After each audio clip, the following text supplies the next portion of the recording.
How's it going, everybody? If you don't, there's some new faces here. So if you don't know me, I'm Eric Bohr. I'm the advocacy director of Bike Pittsburgh.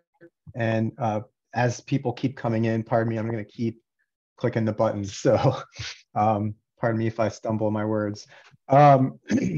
This is the final quarterly meeting that we host with advocates from around the city, people who are in bike-ped committees or just generally interested in bike and pedestrian advocacy in general. A great place to just connect with other people and talk about, just have like some conversations about bike advocacy, bike and ped advocacy. I'm going to drop, for those just joining, I'm going to drop a link to the meeting agenda again. And I'll probably drop it a couple more times because I don't think if you join late, I don't think you can see the previous chat. So I'm just going to keep dropping it. And feel free to use the chat. So typically with this meeting, we have like a guest speaker or somebody, but this time I just wanted to try to just take some time to just kind of have a more frank conversation. So I'm really hoping people are willing to share and talk and discuss things and be critical. And we just want to learn. I really want to learn and want to continue to work on this crazy thing that we've all been working on for a while with trying to make our streets safer for biking and walking. So with that, but I'll save that for a bit. Let's start with some welcomes and I've got through the welcomes. We're going to start with the hellos and intros, and it looks like we have a decent crowd here, but I also see a lot of new faces, so it'd be good to hear who's here in the room so we all know, and hopefully we can hopefully that'll help with conversation later. So if you don't mind, I'm going to call on people because that seems to be the quickest way to do this over Zoom. And just want to hear your name and what neighborhood you live in. Let's keep it brief so that we can get to conversation, because we all, we don't want to go for too long. So I'm just going to go in the order I see people, and it looks like Yale, you're first, but I don't know if you're looking at something else. Just your name and your neighborhood. I'm here. I live in Squirrel Hill. And I was just responding, someone had asked me about my knee, which I told you about, and some of you people may know. And I just say, I had a partial knee replacement 1 month ago. And so I haven't biked for 1 month and 1 day. And I don't know when I'll be back. I could be a couple weeks, could be another month.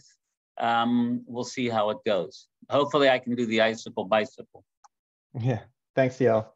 We'll give you the pass on keeping it brief because you just had your knee replaced.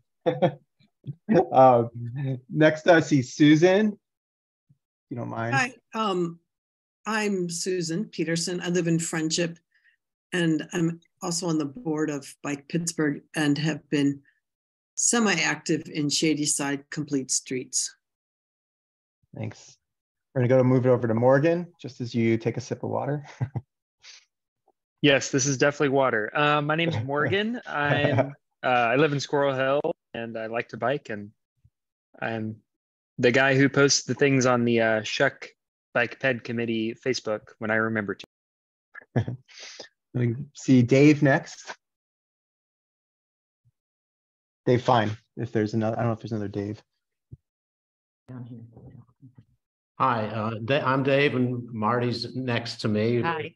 We've both been at this for a while, but so we just moved about 2 months ago, or 3 months now, Yeah. from Washington State. We've been active in bike advocacy for many, many years now. I was once on the board of the Bicycle Federation of Wisconsin, but we've done work in Connecticut, in Washington, obviously Wisconsin, and have done a lot of traveling and biking. And we just moved to Pittsburgh because the grandkids are here, and we're looking forward to getting active here as we have in other places. So we think we've ended up in a great spot. So far, we've been biking What's that? And Shady Side. And Shady Or Side. Shady Side. Yeah, and Shady Side. And we've been biking all over, virtually hardly driving our car between biking, busing, and walking. And so it's been a terrific place to come to. Great. And we've done the Gap twice. So nice. Everyone wants to see it and everyone likes to know that. But not since we moved here. Yeah, this was in the past years. Nice. Well, welcome to Pittsburgh, and thanks you. for coming and learning. I see Armin next. Hi, I'm Armin. I'm not wearing makeup, but this Zoom is doing me wonders. I don't know if you can see it on your screen, but looks great. I feel like I look amazing and I need to replicate this look in real life. I live in Lawrenceville, and I like to bike, and I like waiting in the cold for a bus like I did last night for 45 minutes before asking Mary Lee for a ride because the bus never came. So. All right, I see Alex next. Thanks, Armin. Hey, good evening, everyone. Alex Toner. I'm the Trail Stewardship Program Manager with Friends of the Riverfront. We build, develop, and steward the 33+ mile and growing Three Rivers Heritage Trail and the 30+ water launch Three Rivers Water Trail. Cool, thanks. Nancy, you're next. Hi, yeah, I'm Nancy Levine. I live in Highland Park. I've lived here for 30 years. I'm a 48-year bicycle commuter. And what can I say? I've been a member of Bike Pittsburgh for pretty much as long as I can remember. And we've come a long way, baby. Yeah, thanks, Nancy. I see Jonathan Harms next. Hi, I'm Jonathan Harms. I live in Squirrel Hill. I've been bike commuting year round to my former position as a lab manager in Shady Side at University of Pittsburgh Hillman Cancer Center and Oakland at the Presby Center. I like long road rides. I visit my parents up in Mercer. It's about 75 miles. So nice. It's a good trip, a good route. Cool. Thanks for coming. Adam Peterson, you're next. Hey all, I'm Adam Peterson. I'm active in Shadyside Complete Streets. I'm also a statistician. Cool, thanks. And Aaron, we all know Aaron. Hey everyone, I'm Erin Potts. I'm the Director of Marketing and Outreach at Pogo Bike Share. I am also a Stanton Heights resident and commute to work on my own personal bicycle. And am active in the Morningside Stanton Heights Bike-Ped. Cool, thanks. I see Dan next. Hi, I'm Dan Villarreal. I live in Squirrel Hill. I bike commute to Pitt, and I'm probably gonna have to dip out in just a little bit, but wanted to get a little FaceTime before I do. Yeah, thanks for popping in. Alrighty, see Doug Garrettson next. Yeah, I am Doug. I'm from Brighton Heights on the north side. I do some work with Walk Run North Side, and I'm mainly a recreational bicyclist in the good months, about 75 miles a week, always on city streets. This time of year, I spend a lot of time on Zwift. Yeah, haven't gotten there yet, but might do it this year. Do you see Jerry next? Yeah, I think I'm unmuted. Jerry Green, Donna's here, just off screen. There's a hand. Hey, Donna.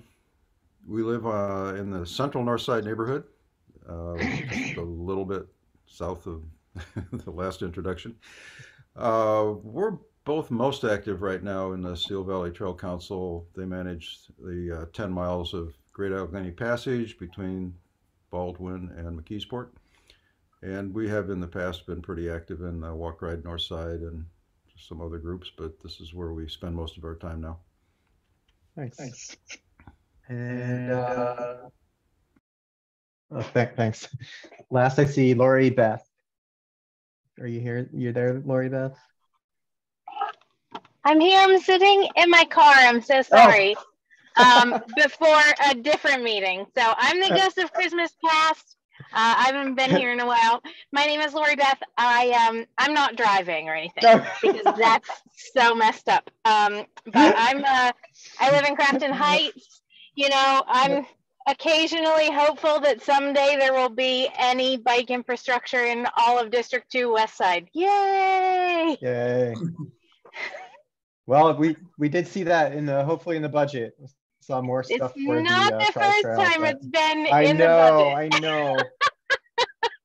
Moving. Well, nice to see you, Lori Beth. It's been a while, so it was nice to see you.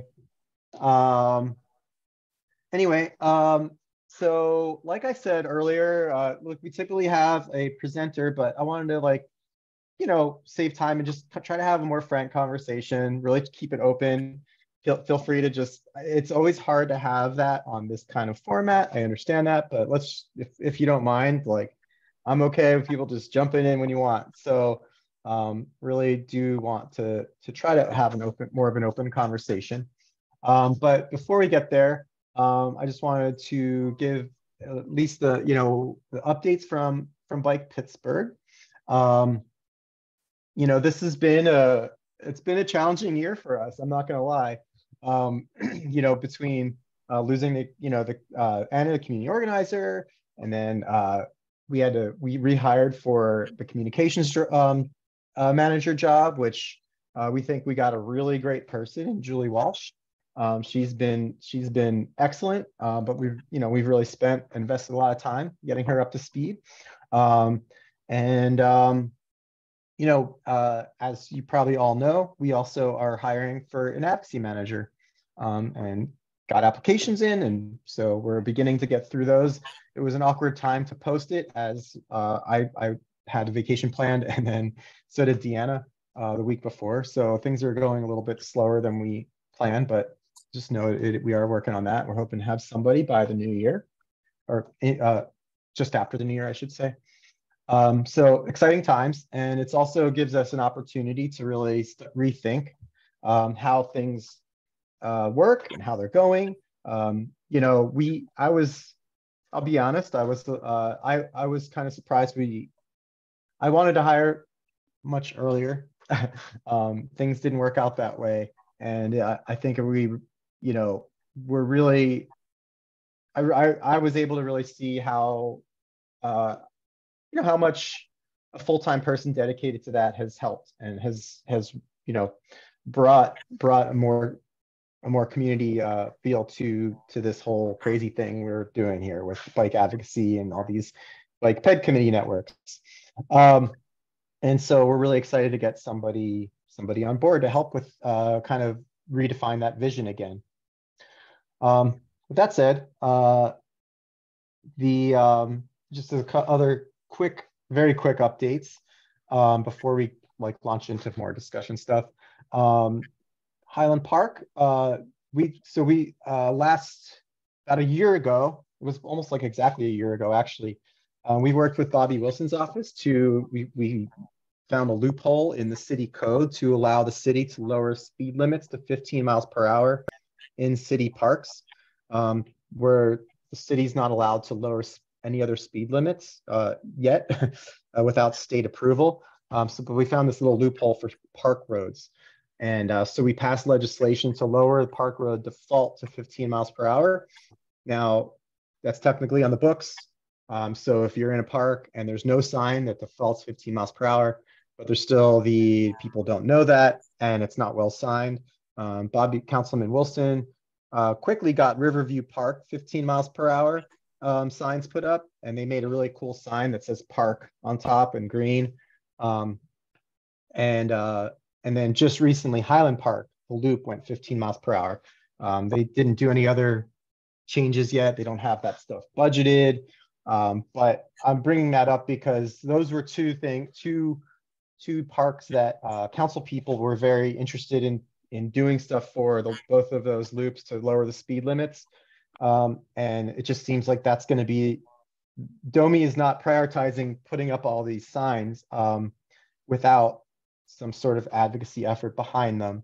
And it seems like, you know, that just as another thing to maybe work on is if you have a park in your neighborhood that you want to see lower, a good mechanism would be to work through your council person to get those to get Domi to put those signs in, because they're the ones who will have, you know, the resources to make that happen.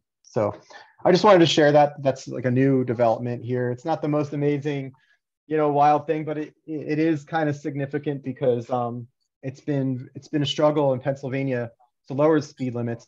And it's funny because I see them lower in municipalities around Pittsburgh, and I don't know if they're like illegally lowered or not, but I do know that Pittsburgh and Philly have refused to lower any of their speed limits, and Philly still hasn't figured out a way to lower it below 25. So for us, it was a really significant change to help, kind of further that conversation. So anyway, just wanted to share that update. And then next, Domi just released a crash map, which I think is really cool and done really well, and will hopefully help everybody in their advocacy efforts in their neighborhoods.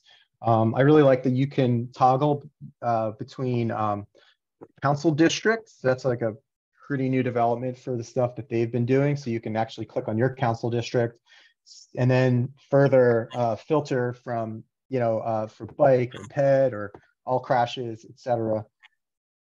It's a really great tool. It's something that we've been hoping that the Domi would do for a long time, and we're actually starting to get our pieces together to try to make that happen ourselves. But now it looks like we don't need to do that because Domi did it. So it's a really great tool. Just wanted to share that. With that said, wanted to get into the discussion. And I know, like I said, I know it's difficult to have on Zoom, but I really hope that people will jump in and offer their thoughts and ideas, as we do. So just really try to make this like a conversational thing. I don't want to just talk for like the next, 30 minutes or whatever. So please try to jump in. We're going to try this experiment on here. So first, it's kind of like a year in review I put together on there. And as we all remember, the year started with a literal bang with the bridge falling. So all of our, advocacy strategies sort of also collapsed at the same time with us trying to work with the new administration and everything. Everybody was like an all hands on deck, obviously experience for Domi staff.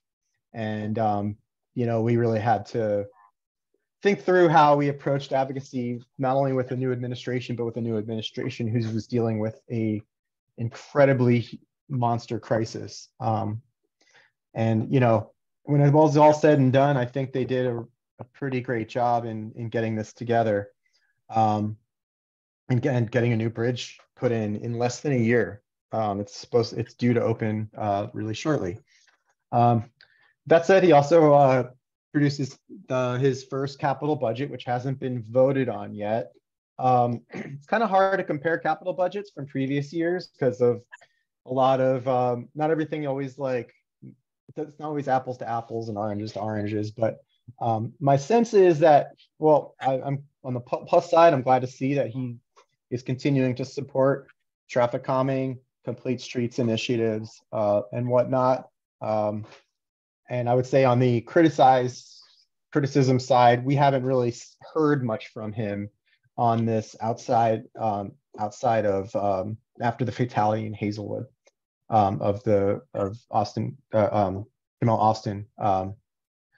But so we haven't really heard him talk much about it, but he has been showing up to meetings, and I'm really curious what other people's impressions are of the new administration, pluses, minuses, things that we should really, pay attention to. Does anybody have any anecdotes they'd want to share or talk about with their experience working with the new administration? Please just jump in if you got something, or even impressions from public meetings. For instance, I was impressed that he actually has shown up to several public meetings himself, which was, good PR on their part as a new administration, but also just really nice to see. Actually, does anyone else have any things they'd want to share or impressions of him and their new staffers? How is the staffing in the city and in Domi in particular? Yeah, my impression is they're still short-staffed, although they have been ramping up. There's a lot of new people. And you know, which is interesting, because weirdly enough, like Pittsburgh is like is now like the knowledge the knowledge source for a lot of people on like things that were done and things that were you know, done or not done in the past, how things happened in the past. Simply because there's so many new staff. Like even this traffic engineer, who'd been there for a short time, left, and so there's a new traffic engineer. So they're still short staffed, but they got a really capable staff right now, and I've been pretty impressed with them. But recognizing that they need more people. I think Paige is one of the most senior staff at the moment. That's encouraging. Yeah. I would say another change was the new administration has a new department of like the community affairs department. I can't remember exactly how it is, but that's been a pretty nice way to be able to talk directly to the mayor's office. Have people had experience talking to Rebecca Rinaldo and how that's gone? Just kind of curious how people have if they've been using her email address or her contact as like a segue to the mayor's office. I'm not hearing much, but I haven't. I have one small impression I'd share. Yeah. This is going back to your previous question about impressions from the mayor of the administration. I'd say I've been generally supportive. I went on the mayor's walk that he did through Shadyside on Ellsworth, and I went to a couple of the meetings, the Forbes Bridge one, and I think there was one other one. So I've heard him showing up and saying the right things, but yes, I guess so. That's good. But on the I guess maybe more skeptical side of things, from what I've heard talking to people in Domi, is that it's not really his focus, infrastructure, and I mean, I guess the bridge was kind of shoved into his focus, but I think that was not been his preference. And from my discussions with the Domi rep, it sounded like he doesn't have a strong vision for what transit or infrastructure really should be in the city. He's much more focused on like community relations and things like that. Yeah. So pros and cons there. Thanks for sharing. Yeah, I did see oh, go ahead. Sorry, Aaron. That's okay. I would just, reiterate some of the things that Adam said. Mayor Gainey showed up with his son to our Wheels and Wellness community event that we hosted in Westinghouse Park this summer. And not only did he participate, but he was really active in doing like interviews and speaking really highly about affordable transportation options. And I think that is something that I've continued to hear from his department is, like wanting folks, no matter how they're moving around the city. And considering that low-income persons often don't have the option of driving around in a car, really wanting to make sure that there are resources and safe spaces to bike in the city. So I've been seeing it through their department, but more through that lens, which goes back to that, community affairs and community connections work. So I think that there is support there. It just might not be, the traditional way that we've dealt with the previous administration on it. Yeah, thanks for sharing. Which I think is a good thing, personally. Yeah, totally. It's been interesting to see the difference between the two this past year, where you have Gainey, who doesn't talk about it very much, but shows up to things, and then Peduto, who talked about it a whole lot, but never really showed up to things. So, we're anyway, it's just been an interesting dynamic to see how that's played out. A curiosity, has Pittsburgh done or tried a mayor bike ride? We have, so not a formal event. So our previous mayor, he talked a lot about this stuff. He did get on a bike once that I remember, once or twice that I remember, very early in his administration. And then we just couldn't get him to show up to things. You know, I think he got, I think part of it was he got a little bit like, he got a lot of flack for being so pro bike at first, and he kind of wanted to dial back. And I get the sense that the new administration doesn't want to repeat that. He wants to support it, but doesn't want to be like, get a nickname like Bike Lane Eddie or whatever. So anyway, we have not approached it yet. But us as well as David, Scott Bricker, our executive director, and David from Pogo have gone on a bike ride with Gainey before he became mayor to talk about stuff. So he's interested. So we'll see where that goes. Where I've seen it's done, it's a very effective tool. And forces the mayor to get some buy-in because he's there with a lot of people. If it's a well-organized ride. Yeah, that's a good suggestion for the group. That's a really good suggestion. I don't think the previous administration was interested in that, but this one might be. So thanks for bringing that up. Bring Granny to critical mass. Yeah, that would be amazing. Alex, I saw that the trails got a lot of money in the capital budget. Do you know much about what's going on? I just noticed it when I was scoping the capital budget that there was a whole lot for trails, much more than previous years. Is that tagged as something that you're aware of, or do you know much about that? The trails within the city falls within a lot of like parks and neighborhoods and greenways and stuff like that. So that's all not necessarily Three Rivers Heritage Trail stuff. It's not. We continue to work pretty closely with the city, in particular DPW, to come up with some better and longer term solutions for sort of capital improvements and infrastructure around the Three Rivers Heritage Trail itself, and then sort of longer term maintenance plans too. So got it. Yeah, I've been looking at the trail development. I see the West End Trolley Trail, not Lori Beth, and Sylvan Ave Trail in Hazelwood are called out in that section at least.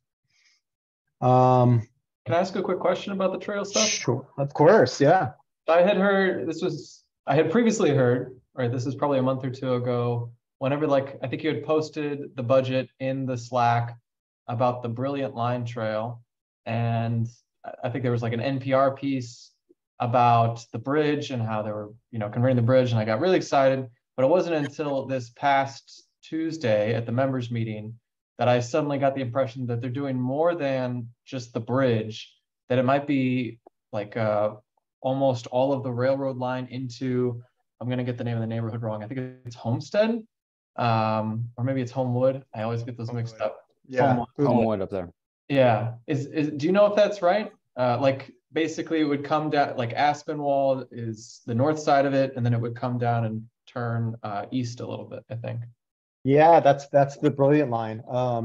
It would go. So first of all, that wouldn't be city doing it. Would be all county. Okay. So none of that stuff would be in the capital budget. But yeah, the Brilliant Line goes from Homewood to Aspinwall. And it's all being converted to Bike-Ped infrastructure. That's what I believe. We don't know everything yet, but do you know more about it? You probably know more about it, Alex, than I do. Friends is working with the city, where it's the city that boroughs in the county, to develop the VOP Trail, which has been in talks for a long time. So that's Verona, Oakmont, Plum Penn Hills, which will connect to the Brilliant Line to carry it across the Allegheny and then connect to the Three Rivers Heritage Trail. So yeah, there's a number of really exciting development, sort of new trails, connectors planned for the city and Allegheny County in the coming years, Adam, that will really make Pittsburgh sort of more than it already is, a hub for interstate and regional trails too. So it's VOPP VOP. Alex, do you know, I'm a little confused about the Brilliant Line, because I heard that it's also going to extend toward Verona, but not actually connect to Verona along the Allegheny. Is that accurate, or? Tonight, I can't speak to the exact connection point. Yeah. Okay. But yeah, anyway, Adam, yeah, that it would connect Homewood all the way to Aspinwall, and it's pretty incredible and game-changing development for the trails here.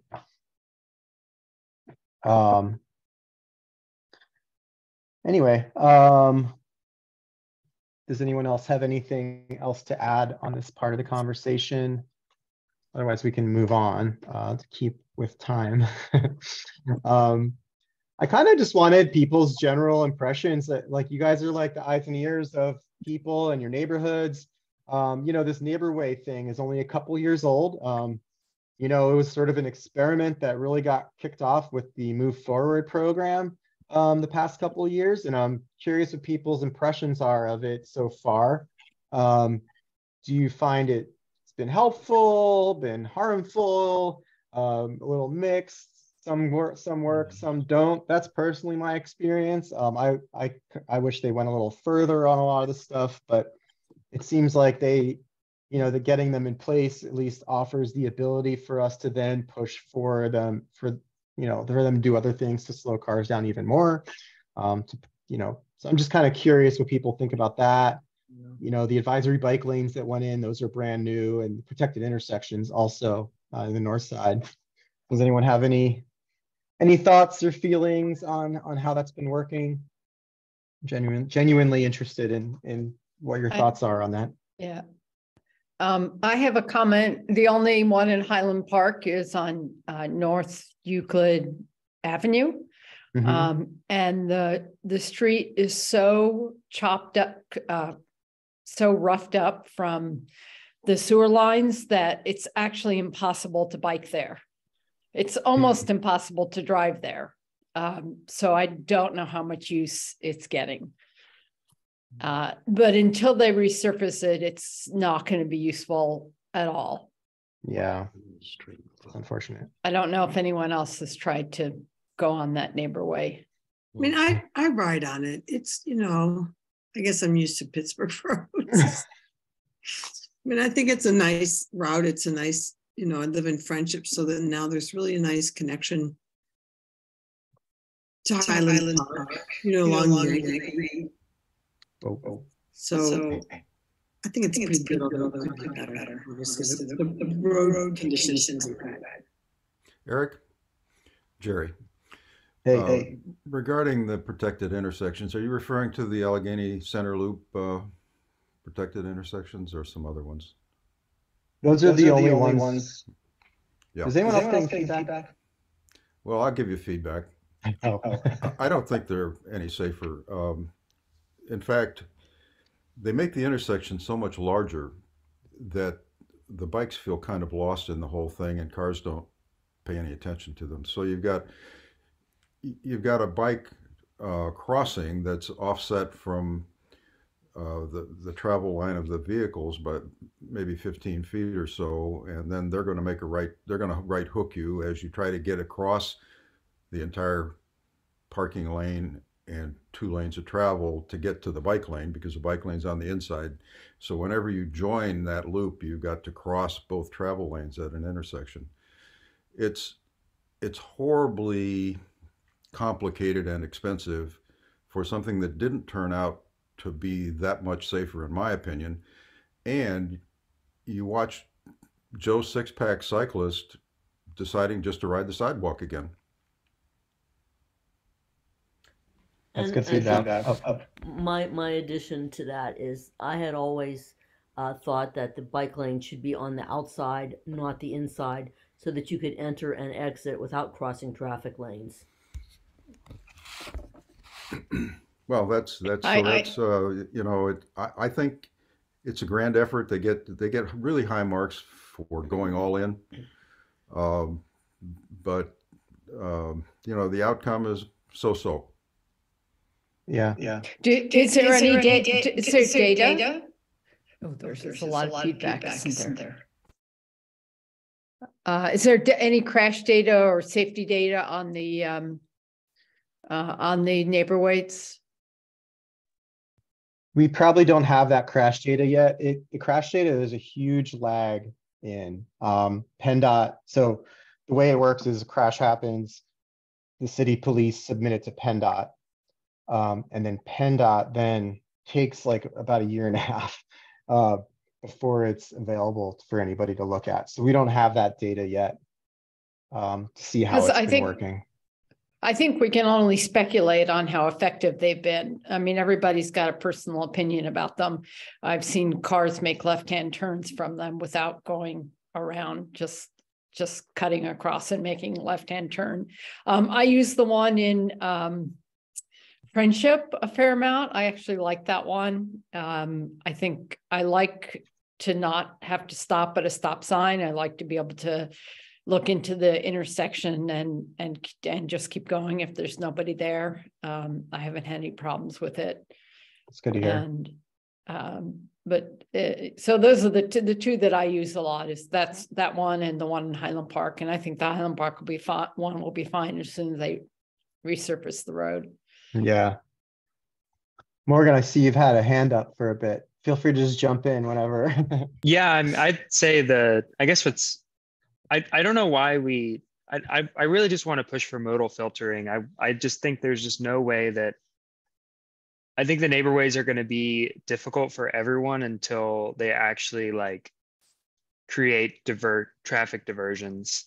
I just don't, I don't see how it's going to one of those things that like, oh yeah, it's nice because, you know, they have these little treatments that make things a little better, but until we actually do, I mean, this is just from what I see everywhere else that does this kind of bike boulevard, or I mean, especially in places like Portland, or I mean, it's international at this point.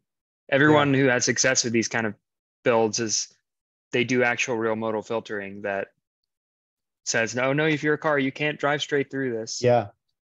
And I mean, I guess what I'm encouraged by more recently, not to bring up another crazy subject, but the recent development with Dallas, Beacon, Beechwood, Forbes, Nightmare, is that they're actually deciding to cut off one direction of vehicle traffic on Dallas, that little connection in Dallas between Beechwood and Forbes.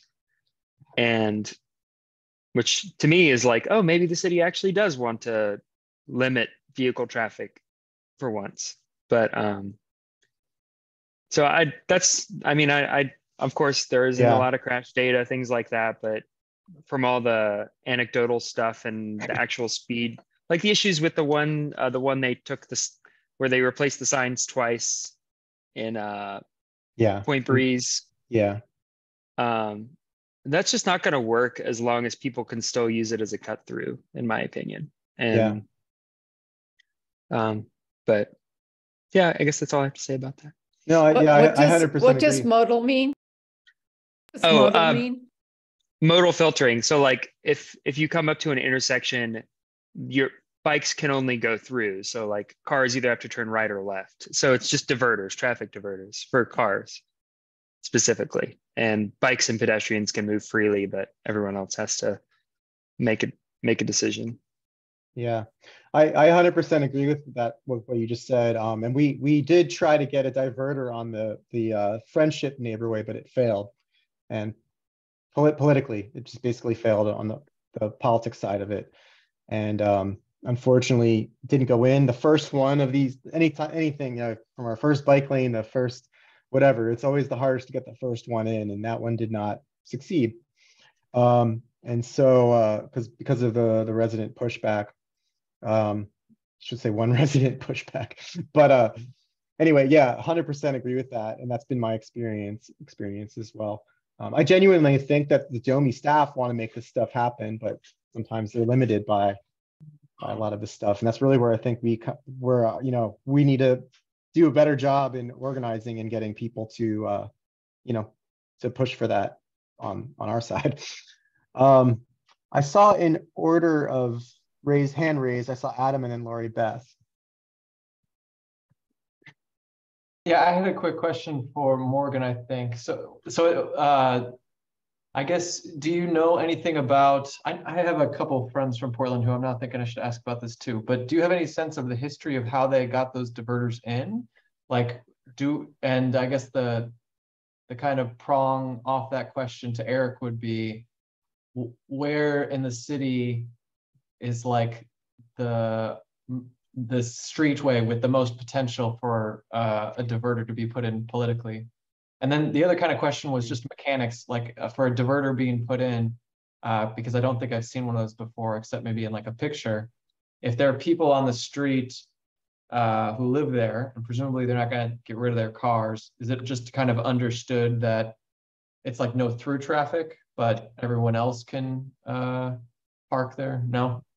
They physically so stop cars from going through. Oh, go ahead. Yeah, I was gonna. Oh, sorry. Yeah, I guess it's not a necessary. I don't know personally the Portland story how they got it in. I know Portland has generally been more progressive on these things and they pushed a little harder. But I mean, just because of their, the general politic for them. But so I don't know the specifics. I don't know if Eric does, but I was going to say the traffic diverter completely stops cars. So if you lived on the street behind the traffic diverter, you would have to go to the next intersection and go around, which is sort of the point, because you also want to make driving more difficult. That's the point. If you want to increase bicycle traffic, you have to make driving more difficult or less convenient. I mean, that's the way they design the networks in places like, I mean, I'm not going to say the country, everyone knows the country, but the Netherlands. But anyways, that idea that car traffic should not have the most direct route every single time. And that's what diverters do. And I guess that's a lot of times they use, in Europe, they use bollards. So here we use flex posts or planters. You can use anything. You can use a planter. Yeah. I mean, yeah. So that's the trade-off, right? Is you have less access, to go, say you leave in your car, you may have to turn around, or you may have to you can't go through. So you have to go around the block or whatever. But the trade-off is that you have less, fewer cars racing down your street. So, and that isn't always a convincing argument for people. Is kind of what happened with the friendship one, at least in my opinion. It's obviously politically difficult to tell somebody who drives a car that they can't go wherever they want. Yeah, but I do see the neighborway. Keep the cars off Market Square at this point. So yeah, it's true. I do see the neighborway network as being a good building block to build off of, though. So it does seem iterative. Like we could build more, make it better as time goes on. If you relied on the street for your place to park in front of your house, it would seem to me that the modal concept's just not going to work in the neighborhoods that we have. I don't know who wants to give up their street parking and park someplace else so that pedestrians and bicyclists can use the street. If you could figure out the parking piece, you might be okay. It wouldn't take away any parking. It would just block the entrance from the intersection. So it would be essentially turned into a three-way intersection. Yeah. Lori Beth? Thank you. Oh yeah. I don't want us to give up on neighborways until I get one. I don't want to give up on them either. I think they're pretty good, but I genuinely want to hear Neighborway on Neptune. I think that's a real missing piece of the West End Trolley Trail connecting in the West End neighborhood, because that street is flat and wide and has the space where Main Street does not. And I think if we could talk about that, it would remove a pain point to connecting that to anything else. Yeah. Lori Beth, do you have a sense, there's been, Doomy's done some work on Chartiers, and I thought Neptune, but to potentially put bike lanes and neighborway connections along Chartiers corridor. I'm curious if you've heard anything in your neck of the woods about that, or the priority seems to be the trolley trail, and until that's more solidified, that's like the main priority in that district. I'm just curious if you have any other insights in recent time. There's a lot more that could easily be done on Chartiers. There's been a lot of talk about what has, quote unquote, has been done on Chartiers. And 2/3 to 3/4 of that road still doesn't even have an external white line, and people are treating it as 55-mile-per-hour 2-lane highway. Yeah. When it should be a 1-lane neighborhood street. Yeah. So we have some piano key crosswalks and some, you know, bump outs and striping to make parts of it in high density areas look better. But it's still so piecemeal, just like little tiny bits at a time. Yeah. And they repaved it all last year, and we thought that something was going to happen there.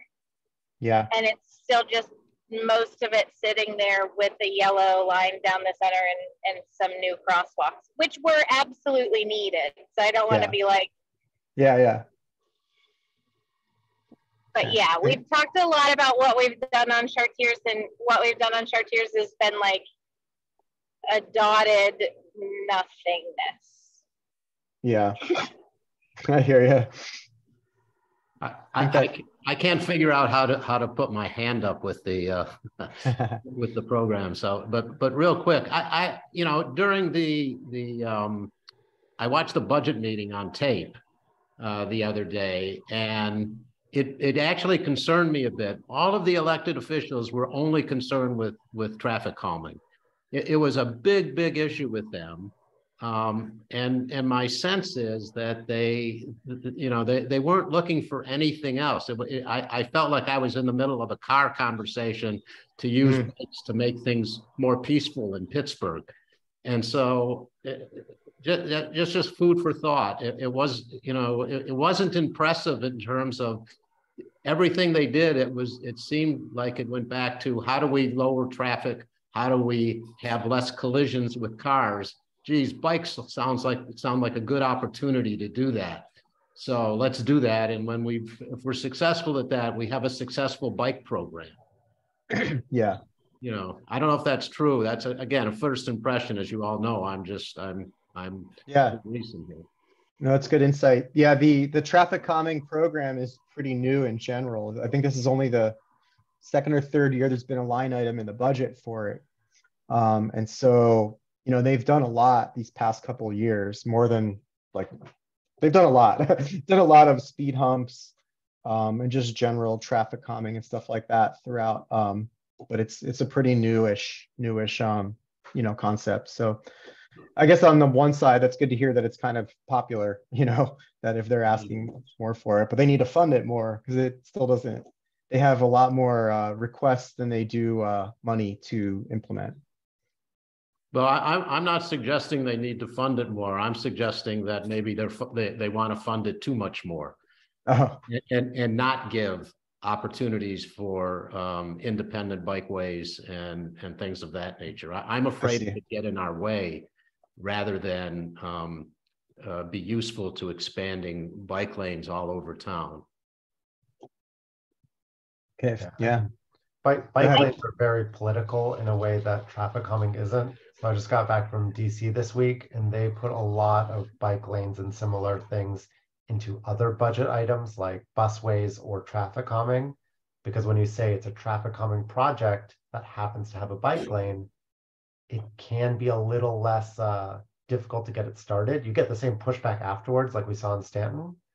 But I think if we called Stanton the bike lane project on Stanton, there would have been a lot more early anger, where it was like traffic calming, bumps, plus a bike lane.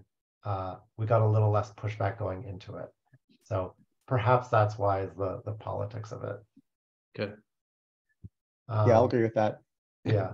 If I wanted to comment on something Nancy was saying about, I think Allegheny Circle, and we don't have data. 311 does take close call data. So you can look at a map of like where people have reported close calls. And there are none in Allegheny Circle since, there's no reports in that area. So it's obviously not perfect data because most people aren't reporting that kind of thing. So the crash data lags, and maybe the crash data will show something else. But so far, it seems like the data we have indicated it's good. The other thing somebody was mentioning is the neighborways being ripped up for lead line replacement. I understand they need to be ripped up. While they're doing the work, a huge frustration on the Friendship neighborway was that they didn't put detours. And so you'd go down the neighborway for like a quarter of a block, realize you have to turn around and then go up back to Penn, and you don't know where you're going back down. And so you're just like on Penn for like 5 blocks, hoping you circumvented the traffic. detours would just be so nice because they'd say like, go up on this block and come back down at this block. And it would tell the drivers why you're there, not on the neighborway. I wish they took detour signs a little more seriously when it was for bike traffic. Yeah, that's a good point. I mean, there is technically a rule about bike lanes having, needing detours, but there is not one for neighborways. It's just a regular street closure to them, which they don't require the detour for like that. But that's a really good suggestion, though. Thanks for bringing that up. I hadn't really thought of that. Yeah, and then I posted in the chat the progress on the 40th Street Bridge. I think they tried to finish it before winter and did not succeed. So now we're going to be waiting until after winter to get that connection. But they did start doing something, and there's a photo of it. I don't really understand what they did. These are photos that Emily Persico took for Better Streets Lawrenceville. Yeah. Thanks for sharing. Adam, I see you've had a hand up. Yeah, I almost asked this Tuesday at the members meeting about, because I think Armin made a really, really fantastic point, and one that, maybe we should take to heart in many other ways. I wondered if, so Bike Pittsburgh and biking and all that stuff, I love bikes. This comment is not meant, I'll preface by saying it's not meant to say anything negative about bikes, but it does seem like maybe we'd make more progress if we, rallied under a banner that was intentionally more like universally acceptable. Like when I think about biking and the advantages it can bring, obviously, there's a lot of joy that just comes from the experience itself, but it's also related to all sorts of things like reducing traffic, climate change, encouraging like better zoning policies, blah, blah, blah, blah. Eric, do you know if there's been any, first of all, this is a thought for us as people advocating for this kind of stuff. Should we find a different word, or should we find language that does not begin with, or even like, let's say, circle around bikes? We go to these meetings, but maybe also for Eric as like, since you're like the specific representative of Bike Pittsburgh, has there ever been any talk of choosing a new name, a new brand that's more like, I'm not a marketing person. I'm not the right person with the answer, but it's just like a general, more urbanist friendly kind of title. That's kind of where we went with the complete streets. That's just why we pushed for the complete streets policy, which the last administration did pass and has been, in my opinion, pretty useful for a lot of things. I think complete streets kind of like nails the language pretty well in terms of what you're talking about, like more of a broad tent kind of big, or big tent kind of you feel, because it's like, well, what do you mean by a complete street? And then you define it by an incomplete street, which doesn't accommodate everybody. So that's kind of where we've been going with it. And it seems to also resonate. Well, it definitely resonate with the previous mayor. He loved saying the word complete streets. The new mayor also seems to, it does resonate with him as well. Maybe not quite as deeply, but it still does. So, but if there's other suggestions, by all means, we can explore that. But that one seems to be the one that we've been at least working on. Jerry, I see you have your hand up. Yes, I seem to also have lost my virtual raise hand, so I'm putting the real one up. Speaking of traffic calming and the Allegheny Circle, making it two-way really worked. It has brought the speeds down, I'd say a third, maybe more. There's a lot more caution going around the corners, not so many squealing tires. It's just, that part of it worked great. There are still crashes in the neighborhood. If you want to find crashes, you'll find them at Federal and North. You'll find them at Cedar and East Ohio. There's still a lot of crashes, but they're not on that loop anymore. That's good to hear. Morgan, your hand's up. Yeah, I just wanted to kind of add to what Adam was saying about, I understand the complete streets framework and like what, kind of the history of that, where it came from and how it's kind of ended up. But I think it is interesting because, like I was talking about earlier, we lean into the bike lanes, we lean into the stuff that we care about, because we are Bike-PGH, by the way.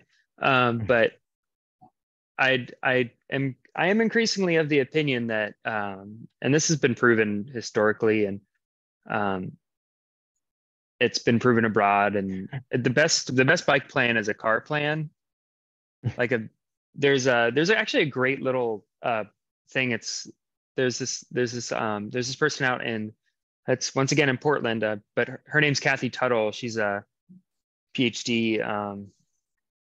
She's a doctor at I think she's actually at Portland State, but she did a big document called a car master plan. So she kind of leans into the idea that, and I'll send a link. At Bike Portland has a little article on it, and she's a really cool person, worth reading about the stuff she's done if you're like me and you're into that. But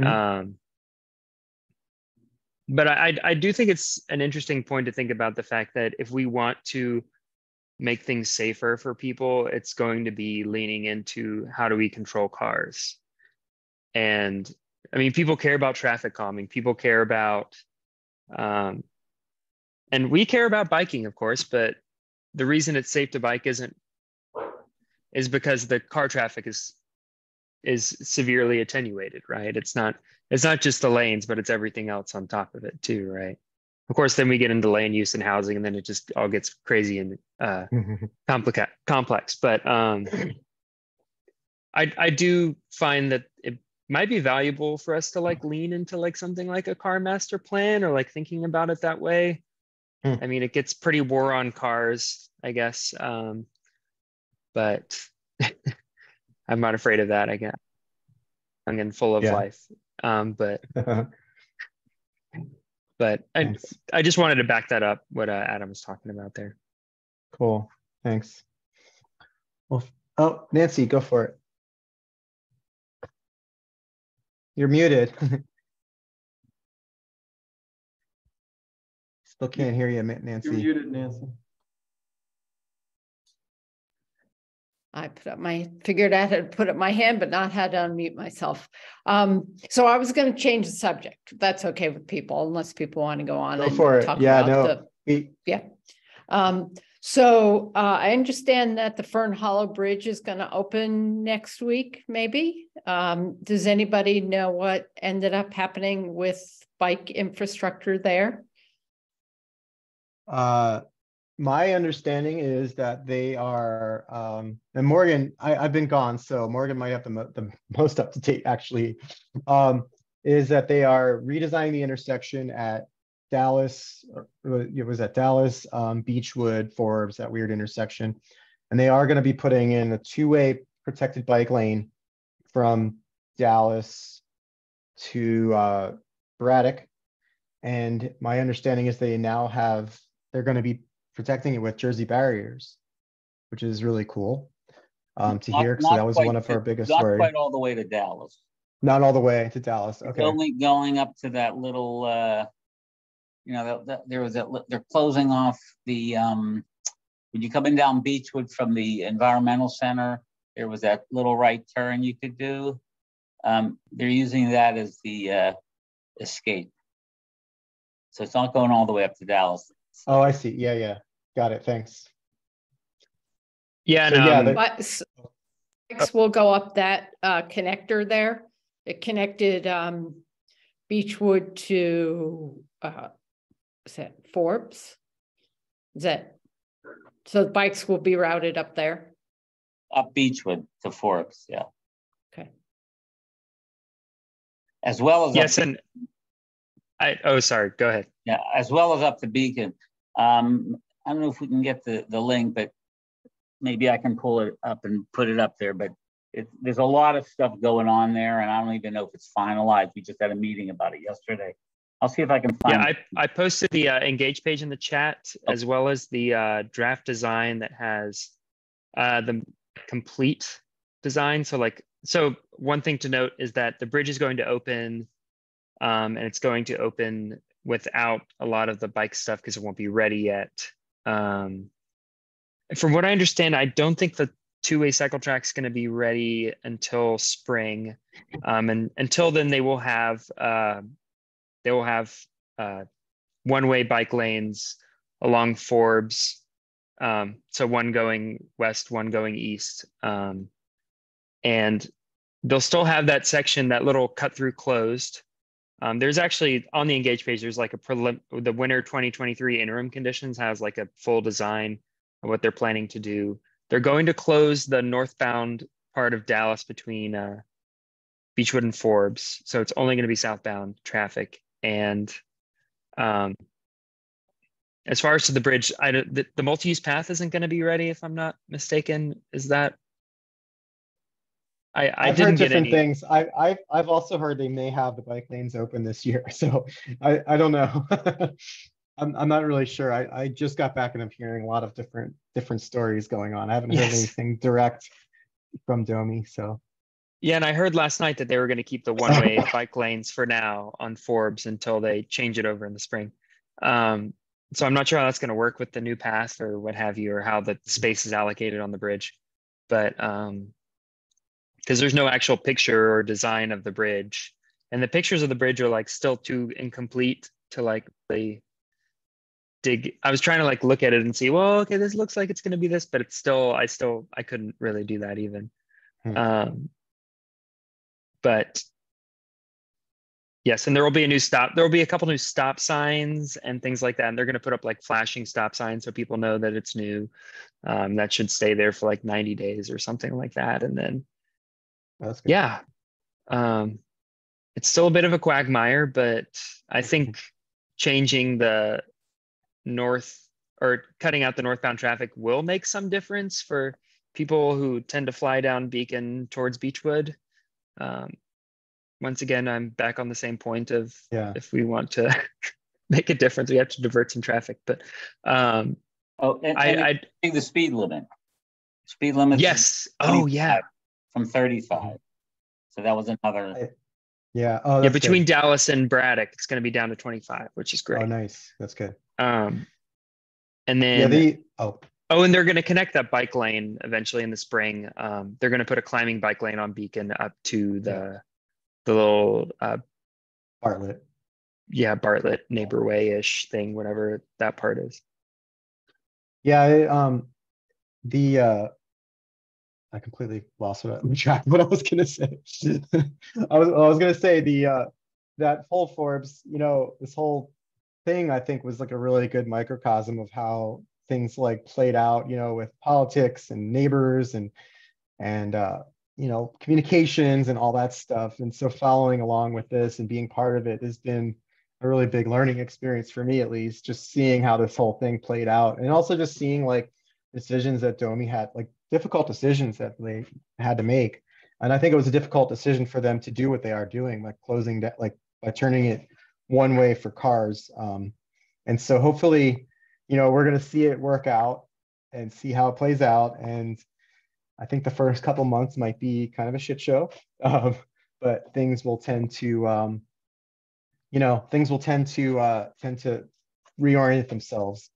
Or maybe it'll open up and it'll be totally great. So I do think that there's some benefit to them putting up the big flashing lights and things like that, because that I actually saw like I'm on the Engage page way too much. Someone like commented, oh, can we put in some little signs, that kind of shows new traffic patterns, or maybe someone had like even, and I was like, hey, that's actually a good idea because people tend to get confused. Or they just show up and they like, immediately forget how to drive.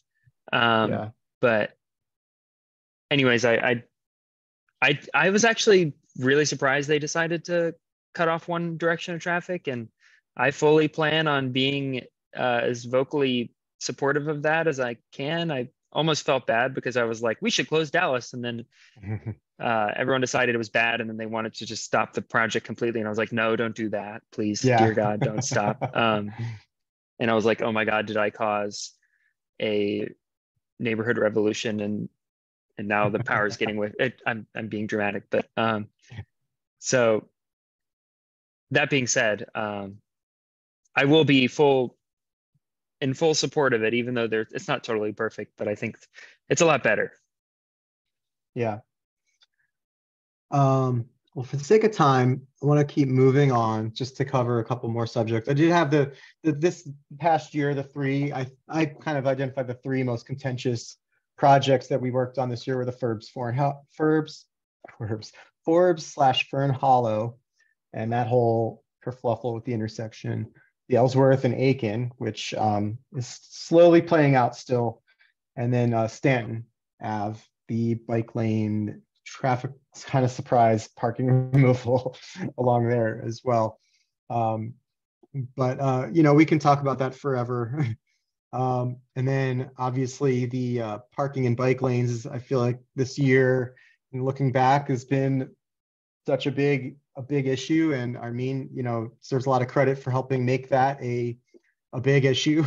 We didn't, last year when we worked with Bobby Wilson to officially ban parking in bike lanes, I feel like it kind of, I hope to think that it opened up a bit of a can of worms, on so to speak, in terms of raising awareness for it. And then I think Armin's app has really helped visualize that for a lot of people and helped with the conversation as well. It seems, the more bike lanes we get, the worse things get, the more people park in them. There was a time where we were wishing that we had the problem of people parking in bike lanes because we didn't have bike lanes for people to park in. Anyway, it just, the conversation is ongoing. I think we've hopefully secured, some funding for fixing of the Penn Ave bike lane, which is approaching its 10-year birthday. Thanks, Armin. Excuse me. But we still have a lot of work to do with that. And it's a culture change, not only for drivers, but for city bureaucracy. I think Domi's on our side with it, but the police aren't. And that's a thing. So there's a lot to work on. There's a lot we're working on behind the scenes, and a lot we're all trying to do. And I really appreciate everybody's,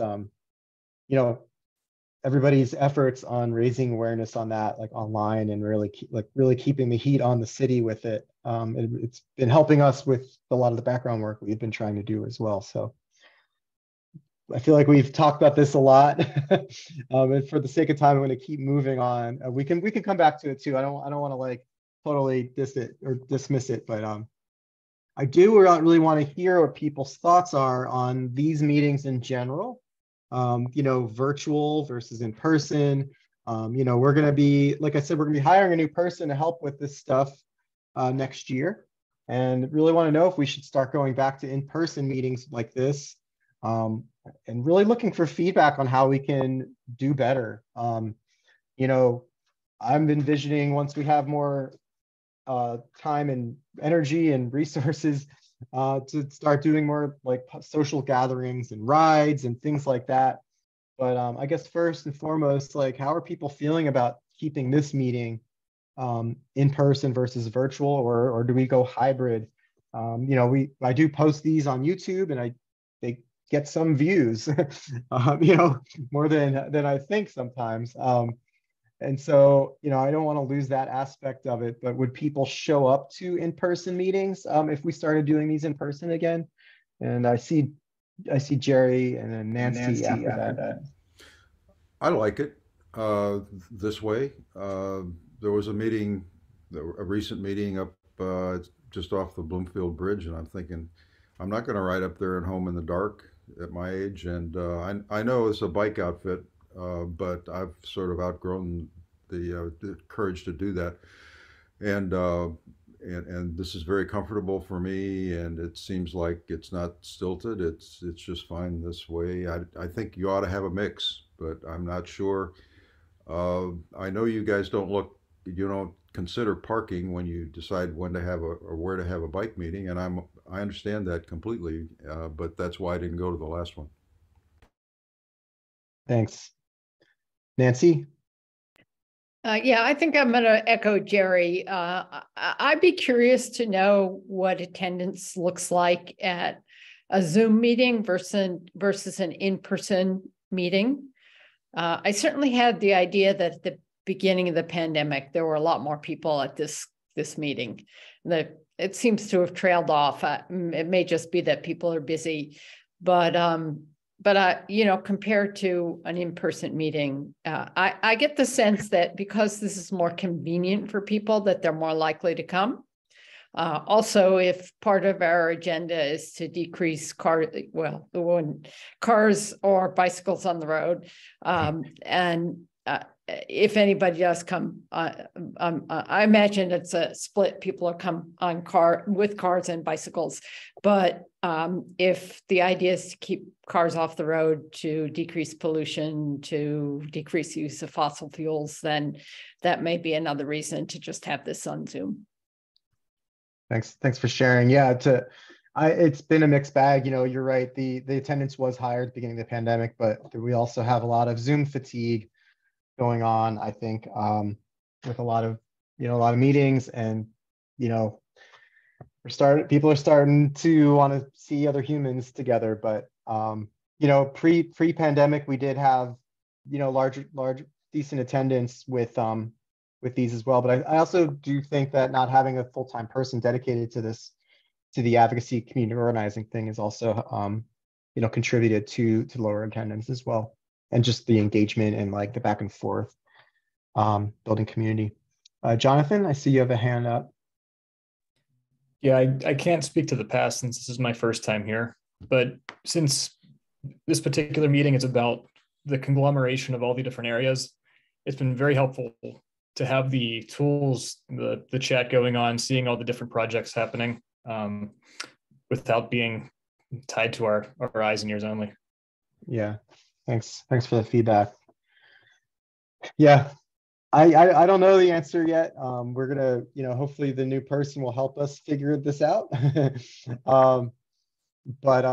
Yeah, I'm kind of like the virtual meeting format, or I like having the virtual meeting, but I do miss seeing people in person. So maybe we'll mix it up. I don't know. Maybe we'll be able to have more of two kinds of meetings. We'll see how it is. But I just really wanted to get a sense of like, because I also noticed that this meeting has dropped in attendance. Hopefully we're trying to keep it interesting. But Morgan, I see you have your hand up, and then Adam, and then Nancy. Unless your hand's up from before, Nancy. And Morgan. Up again. Yeah, I'd definitely say that I would like. I mean, I think this is they're both good. I wouldn't mind having a little bit of both. Maybe when the days are longer, and it's a little easier to get out, and it not be dark while we're biking, that kind of thing, a little warmer. Of course, this is like the week before Christmas, so a lot of people are kind of winding down for the year, going to family holiday things, and Hanukkah's coming up this weekend too, I think, and so lots going on. So but that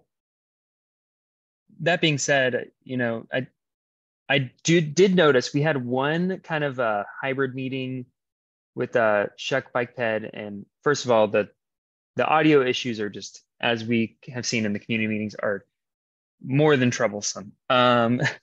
Basically make it impossible. But second to that, it was really beneficial to have people in the room and be like, for example, when we were actually looking at the Dallas Forbes quagmire and just kind of talking through, what do we want to push for? What do we want? What do we think is best? And being able to actually look at something like in physical space, and like people being able to like come up and point at the same thing and talk about it was pretty invaluable. And I was like, oh, wow, this does make things a little better. So sometimes I feel like it is fairly necessary, but not all the time. Thanks. Adam, and then Nancy. Yeah, so for Shady Side Complete Streets, I think we had been virtual all last year, but then we had a series of happy hours throughout the summer, and I think that was pretty effective. I think we might have still had one or two virtual meetings over the summer, but it was a lot more in-person stuff. And I think that was, this is hitting off what Morgan said. They're both good. You need access. It's nice to have an agenda and to be kind of like all business. The virtual format kind of caters to that nicely. Yeah. But you still need to get in person and chit chat and just let things kind of vibe organically. And I think, yeah, it's just nicer. Let's not pretend it's nicer to bike in the summer or in the spring or the fall. It's nicer to hang out on a patio and chit chat at those times too. So seems like there's a natural way to balance things here. Maybe we'll do quarter one and quarter four virtual and quarter two and three in person or something. Nancy. Yeah, I wanted to argue against hybrid. I've been in lots of situations where people have tried to make hybrid work. It's very, very challenging. If it's challenging, it is. Yeah. Yeah, unless you invest in the technology. Right. Even when you invest in it, the people on Zoom tend to get sort of forgotten. Yeah. Unless you've really got someone there who's mediating. Good point. And food always helps for in-person meetings. Yeah. Walt, hi. Oh yeah, thanks for sharing. Hey Walt, I saw your hand up. How's it going? Yeah, I made it here late. Okay. Which is kind of nice, just dropping in. I just had a thought about, like, I feel like the in-person meetings, especially the post-pandemic in-person meetings, I feel like I leave them and I'm like, I just went to a thing and I said a thing. And that was cool to interact with people in real life. And I feel like when I'm actually at a coffee shop right now, but like when I'm taking a Zoom call at home, it's like the Zoom call ends and it's just like, and it's just like, okay, now I'm still here and all the home stuff that has been sitting aside while I was in this meeting is now all of a sudden crashing down on me. I'm like, I'm tired now. Yeah, heard that. So that definitely feel the Zoom fatigue. Sounds good. Morgan, is your hand up from before or is that a new hand up?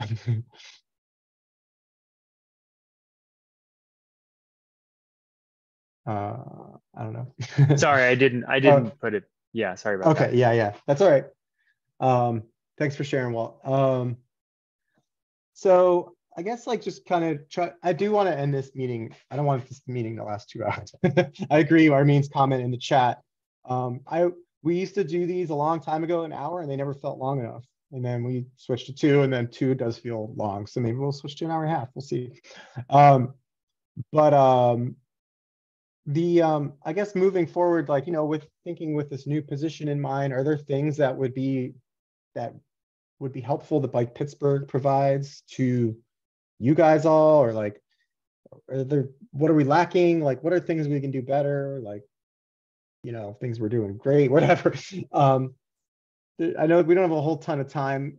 I'd like to, like I said, end this a little early then, but I really want to hear people's ideas on things that we could do, that we could really help with and do better. I see Adam was quick to raise his hand.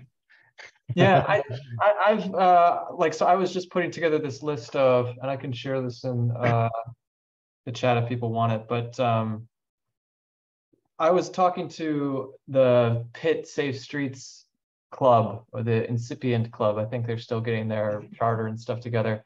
And we were talking about like the best way to just get the lay of the land. And I think Bike Pittsburgh could do a lot in terms of, I mean, I read the advocacy toolkit PDF that you have, really good, but more in terms of like, you know, maybe the nuts and bolts of just like city politics and how things work. Like, I think it took me a while to figure out, and I still don't have this like in paper or like in text, but the fact that like, just to give like a very explicit example very quickly, because like you said, time conscious here, you know, there was an effort to pedestrianize Walnut Street 2 years ago, and informally, the way this procedure occurred was that a vote was taken by property owners on that street.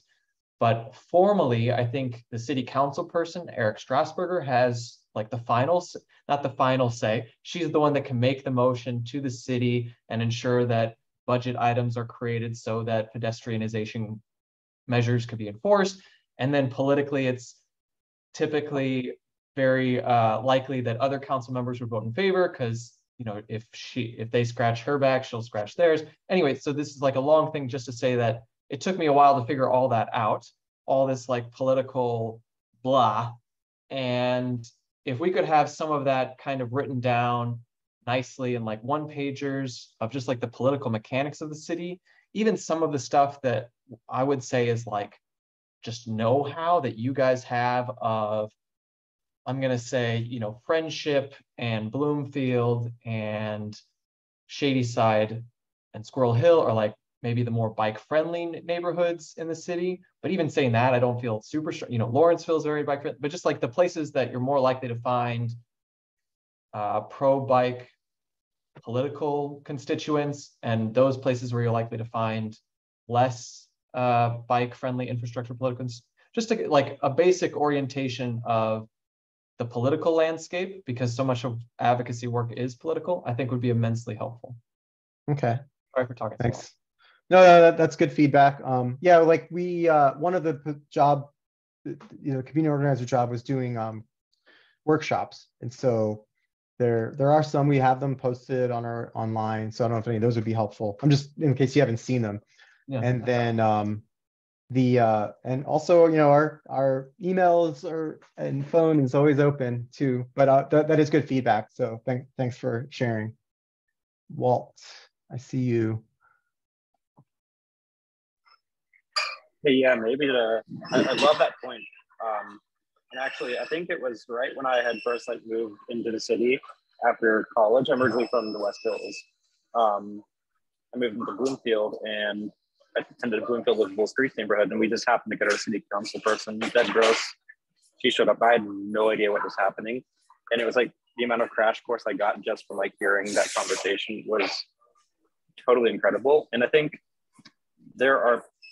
it's fascinating to know the difference of politics, as in like there's the national show politics, but then there's the political process of actually how power works, and it's so complicated even on just this hyper local level,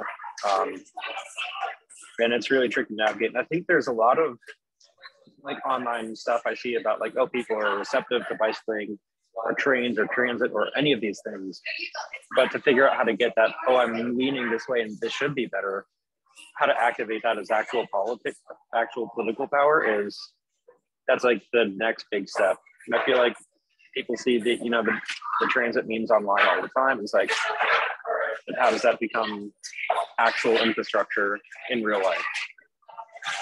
It's exciting to think about. Yeah, thanks for sharing.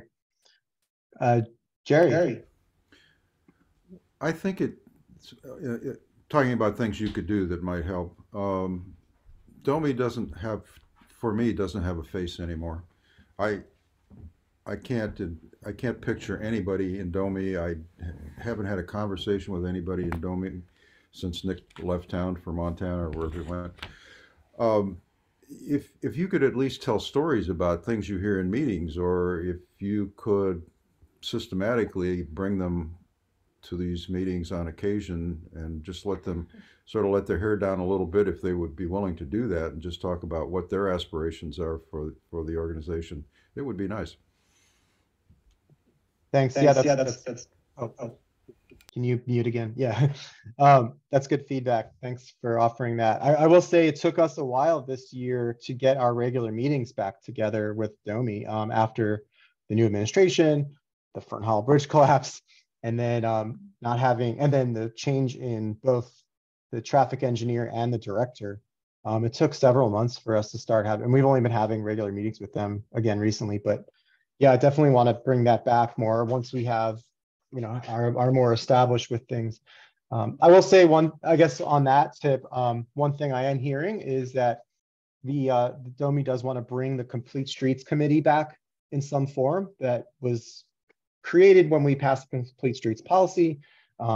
Kristen ran it for those who were participated, but they're looking to reboot it and make it a little bit more formal.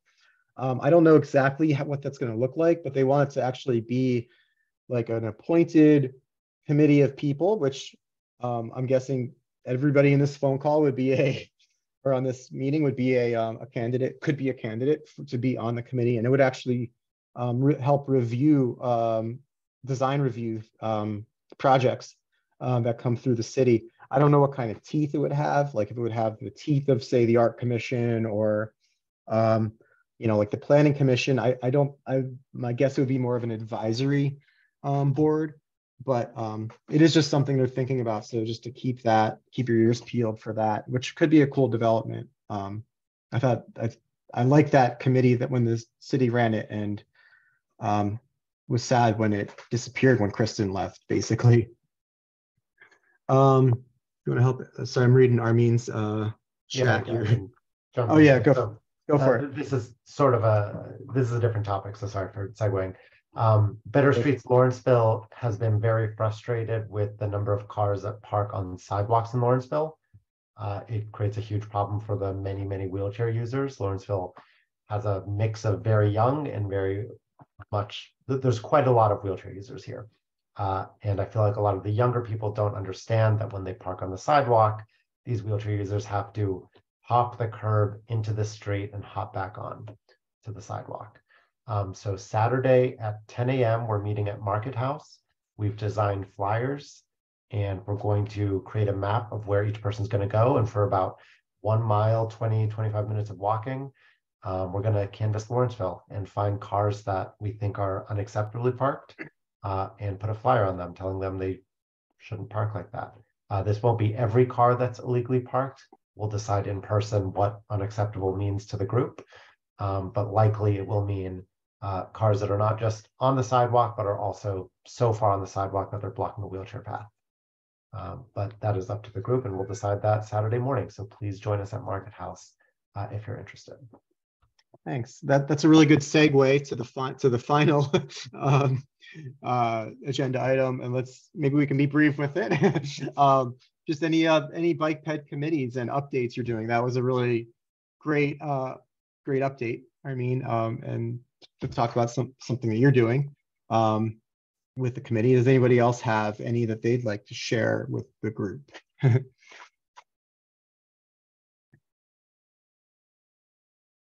I'm hearing silence. I'm not going to keep in silence. I'm sorry, Eric. Could you say that one more time? Oh, I was just I said it was a good segue to the final agenda item, that maybe we can just give any brief updates of things that are going on in your world and your Bike-Ped committee that you'd like to share with the group, as Armin just did.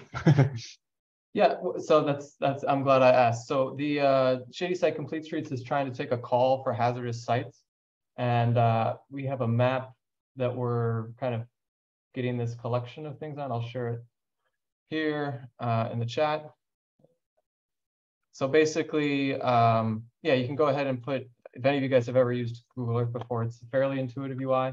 You just go ahead and put like a pin on the map where the kind of hazardous site is. We have places where people are regularly parking in bike lanes, intersections that are kind of unsafe, a slip lane, I think Morgan put on there that is problematic.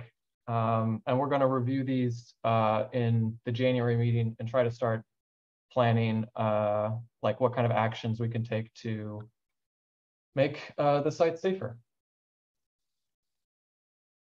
Cool. Thanks for sharing. I think Google Earth always makes everything slow down a little bit, but yeah, and it's really clicking old on the imagery. link, but yeah, it's really old imagery. But you know the city. Most of us, I think, know the city. So it's to just to organize things. Yeah, thanks for sharing, Morgan.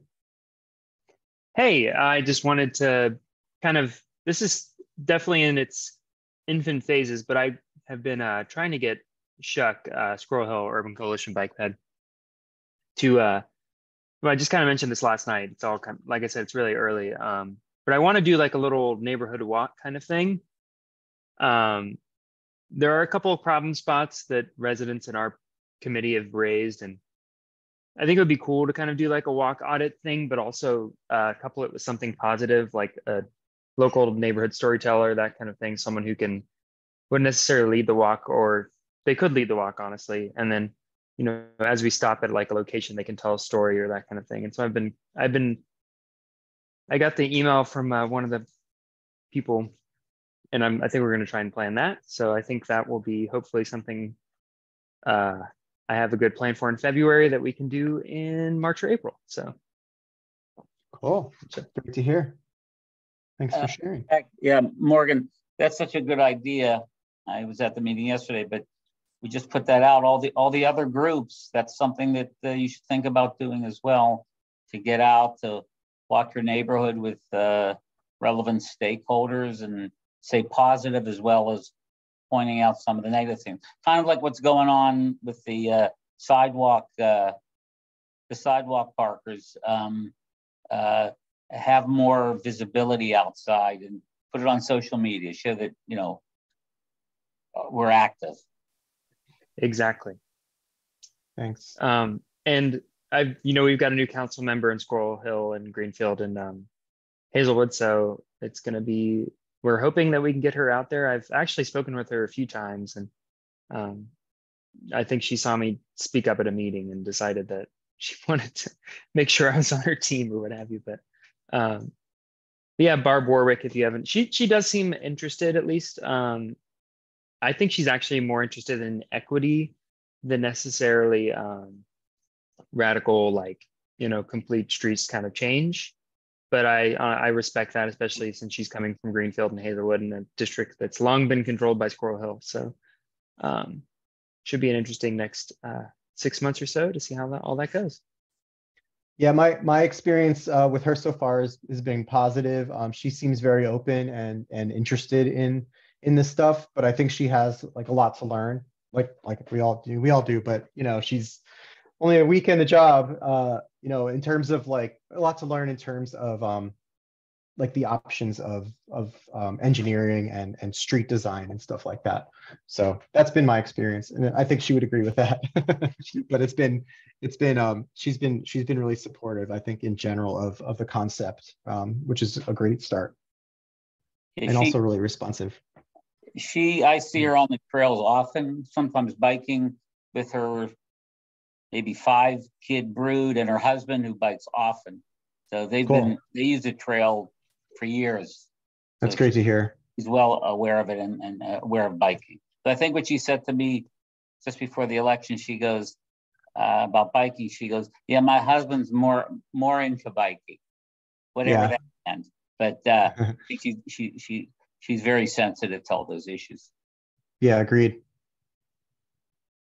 Cool. Does anyone else have something to share from your Bike-Ped committee? What's up, Dave?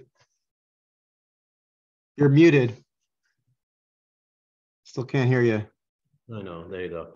I just want to say that whether you know it or not, this, and I think you do, this is an amazing group. For all of the other places, and there's probably been about 3 or 4 different cities that I've participated in, there is not a group like this, and your knowledge base is incredible.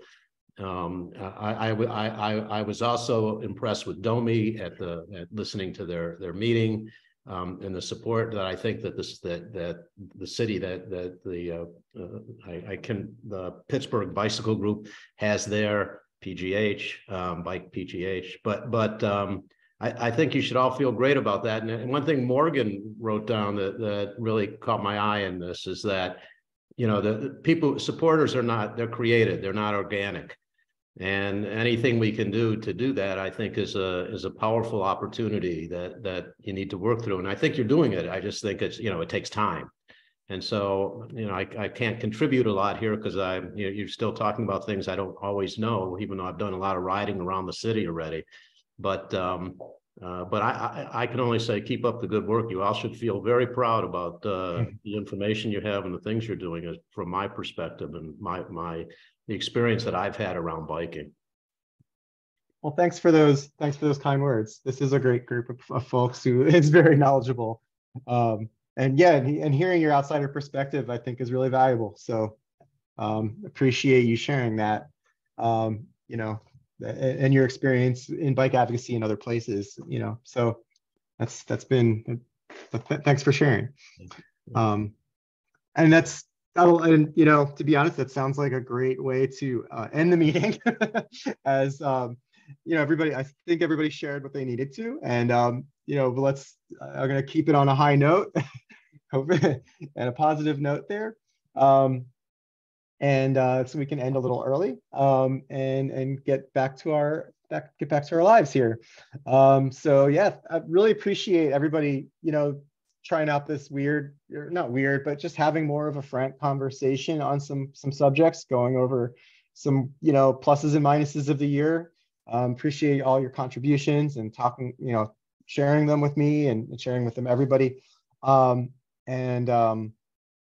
Yeah, I just wanted to say thanks for that and for sticking with it and for sticking with the meeting and with this whole concept in general. So with that, I hope everybody has a great holiday time and a great new year, and looking forward to seeing everybody in 2023. Well, unless I see you before then, but thanks for your leadership. Well, thanks, Doug. Thanks for your comment. See you. Look forward to the next time. All righty. See you guys. Yep. Thanks. Onward.